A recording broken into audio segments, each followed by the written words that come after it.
Мястэчка Тэмсе на поўначы Бельгіі.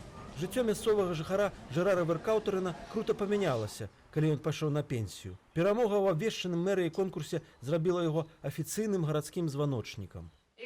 Апранаюся, каб пайсці на рынкавую плошчу. Буду там, як заўсёды, званіць і весціць пра буйное шоу, якое адбудзецца ў нашым горадзе ў нядзелю.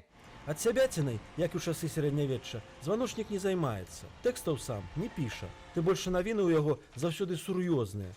З суда, паліцыі, царквы ці з мэрыі. Сёння раніцу тэкст для сваёй весткі на плошчы Жерар атрымлівае з рук бурмістра. Наш званочнік незвычайны, ён адзін з тысячы такі. Сваю працу робіць сэрцам і душою, ён узор для ўсіх дзяржаўных функцыянераў. Дарэчы, ніякага заробку узор для ўсіх дзяржаўных функцыянераў не атрымлівае. Усё, што аплочваюць гарадскія ўлады, гэта незвычайны строй старажытнага журналіста. Нават пра свае раскошныя вусы Жерару даводзіцца клапаціцца самастойна. Але каб пагаліцца, не можа быць і гаворкі. Званочнік без вусоў – гэта як шчаня без забавы. Шчаня мусіць забаўляцца, а званочнік мець вусы. Гэта рэха мінуўшчыны, так заўсёды было. Жыхары гораду сустракаюць свайго афіцыйнага вестуна з энтузіязмам. Званочнік стварае адмысловую атмасферу, усе яго ведаюць. Ён прыносіць не толькі навіны, але і больш сонца.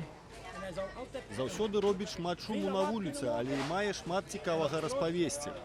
Распавесці не толькі пра гарадскія навіны, але і пра новы сорт піва ў мясцовым бары. Экспертная ацэнка афіцыйнага гарадскога званочніка заўсёды ў цане.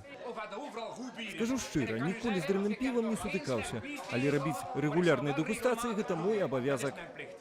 У сёлетнім еўрапейскім чэмпіянаце званочнікаў Жерар Веркаўтарен заняў другое месца. Самы час падрыхтавацца, як он кажа, і на лета замахнуцца на чэмпіёнства.